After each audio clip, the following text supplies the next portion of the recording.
This beautiful Sunday afternoon. Just having a little stroll in the woods. Bit humid, but you know what? It's not too bad. Of course, as you can see, I film all my videos on my cell phone because it's just much easier for me. I don't have at the moment the ability to purchase a big fancy Canon phone camera to do better, but this works pretty well. I mean, I watched several people who make videos all the time, and as you've seen, all my videos have been made with my cell phone from the beginning, from the get-go. Just want to come to you a little bit and talk to you about an earlier video I made about the inch bag. Okay, I've got some criticism, and hey, I'm not here to not accept criticism. Okay, I'm someone who does have a good bit of experience in life. I grew up in the countryside, spent many years in the Army. Wasn't a cook in the Army, although I have nothing against cooks. Love you guys. Matter of fact, where I was at, those guys had to go through the same training we did.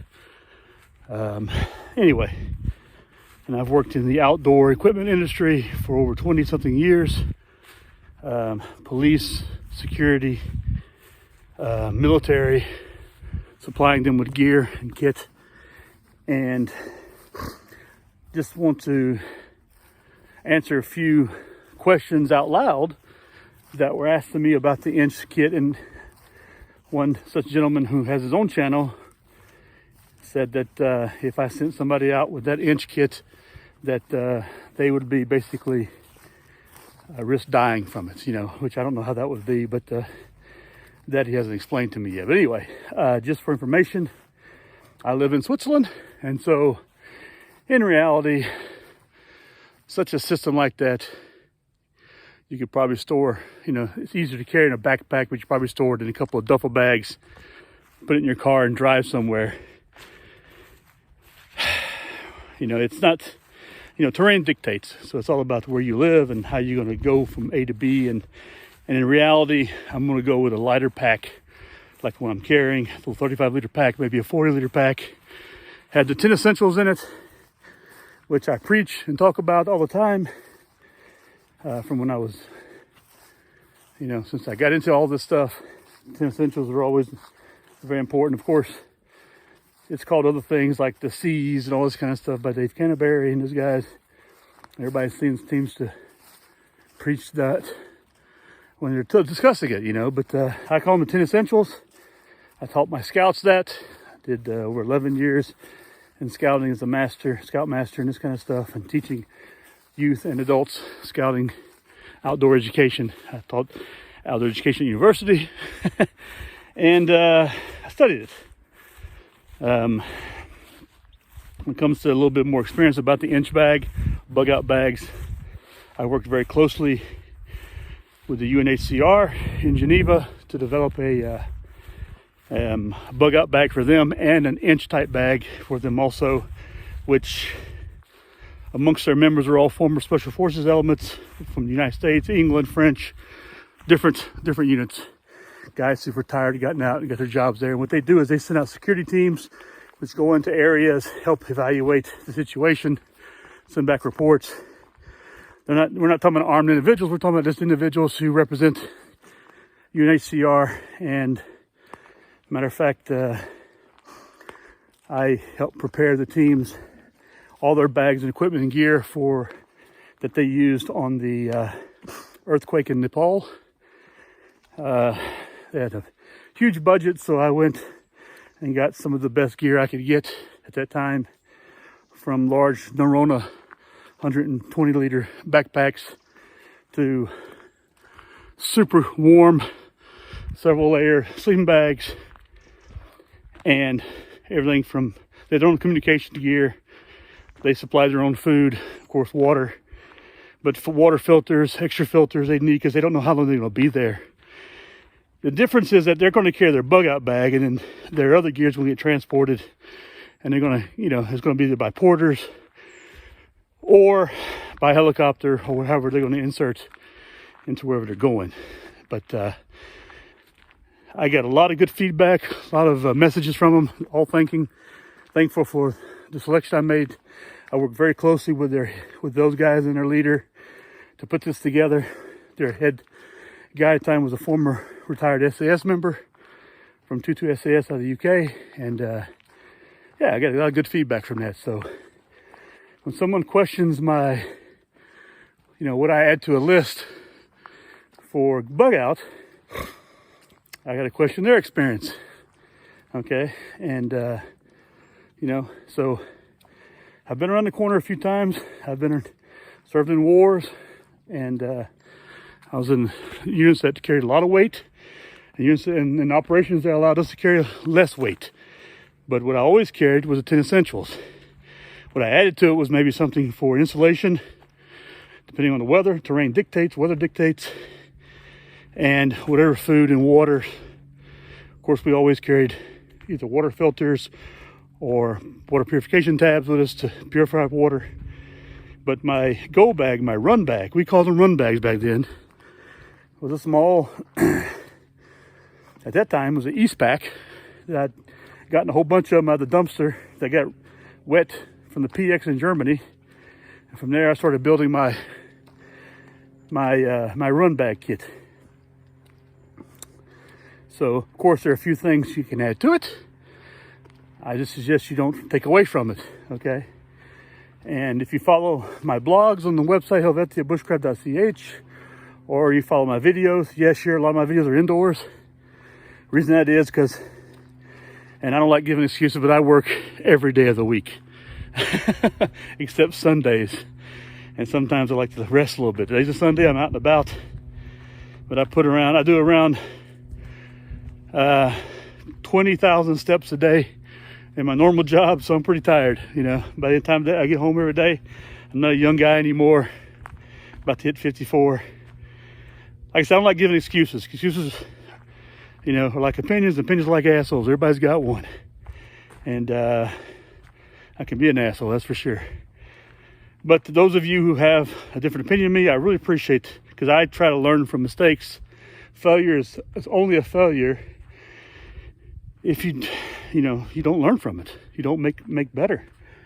And so that's how I envision, how I look at it. It's what I've taught my kids and I taught my scouts, and teach those who I lead in my job.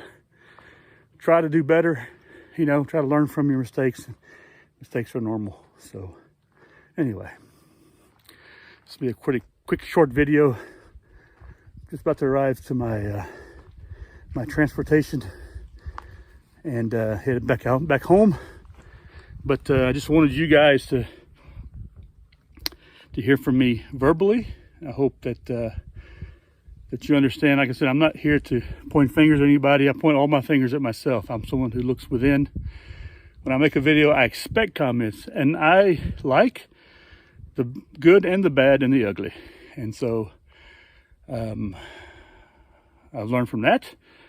And I'll try to make more of my videos outdoors as I can. Winter's coming. I prefer the winter, prefer the outdoors. Normally the guy who films for me for my business stuff, his life is full right now.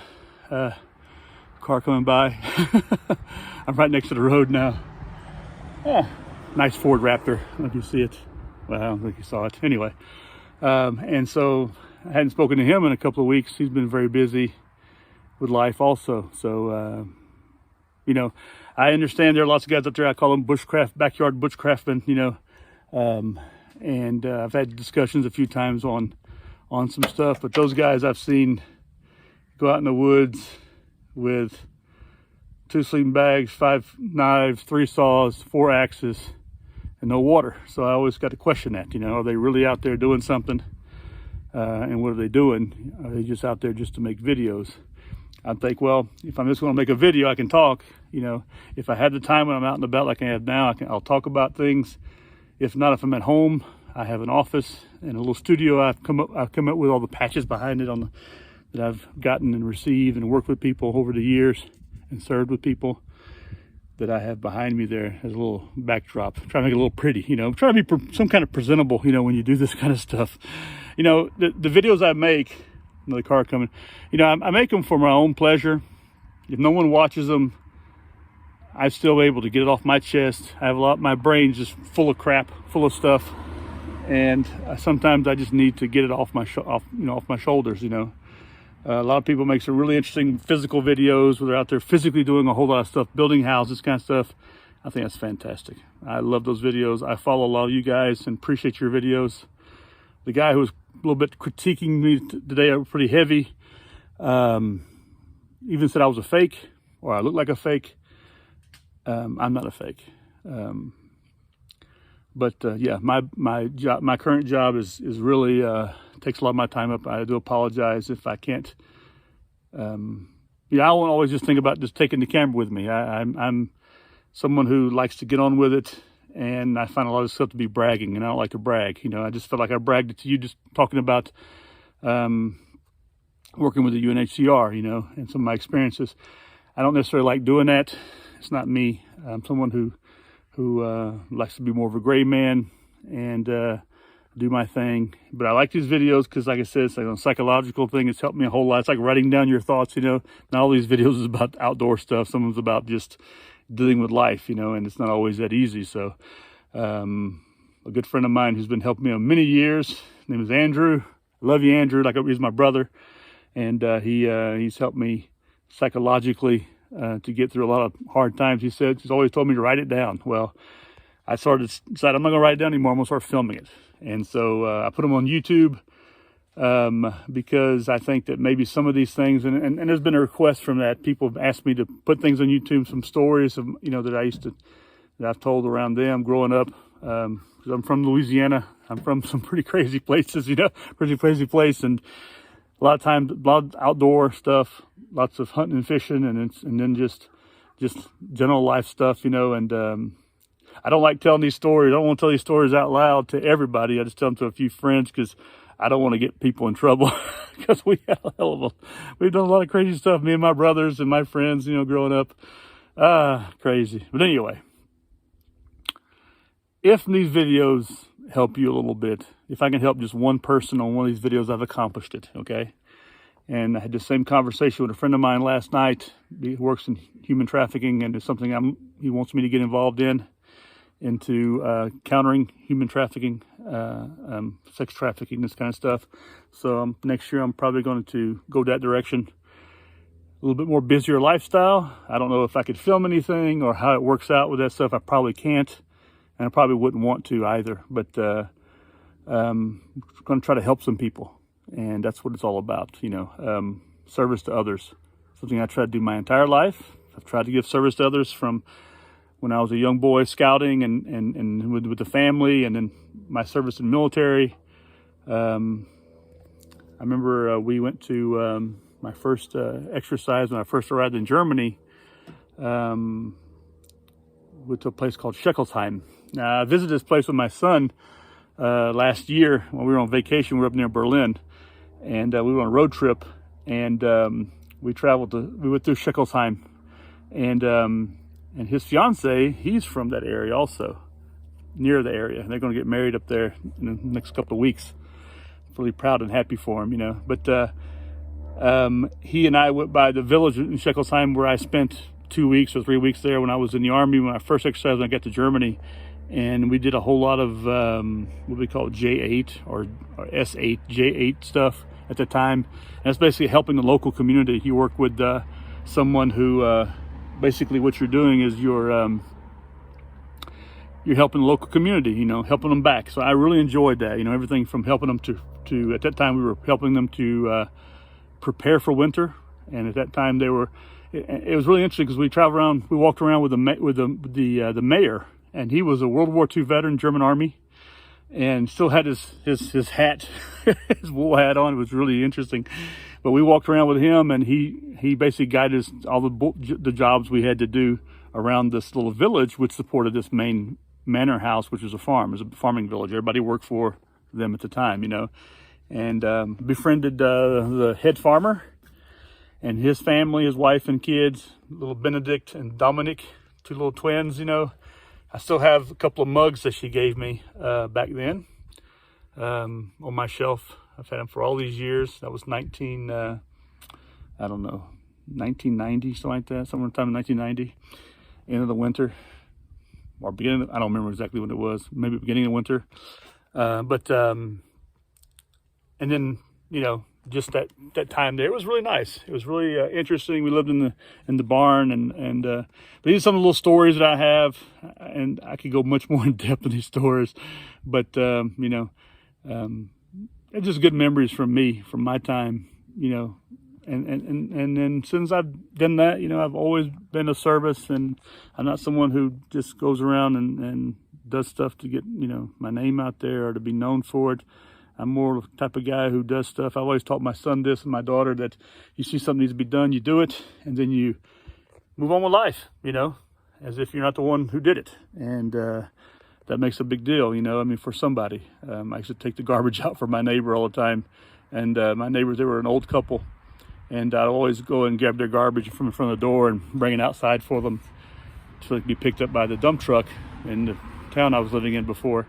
And then they caught me one day after like 6 months. They were always wondering why their garbage was able to get from, you know, it wasn't very far, you know, but, you know, maybe 30 feet, you know, but they were always wondering why I was able to get out there. And they caught me one night doing it about 12 o'clock at night. So I did it for them because I did it because they you know, it needed to be done. I didn't do it for me, you know, and yeah, anyway.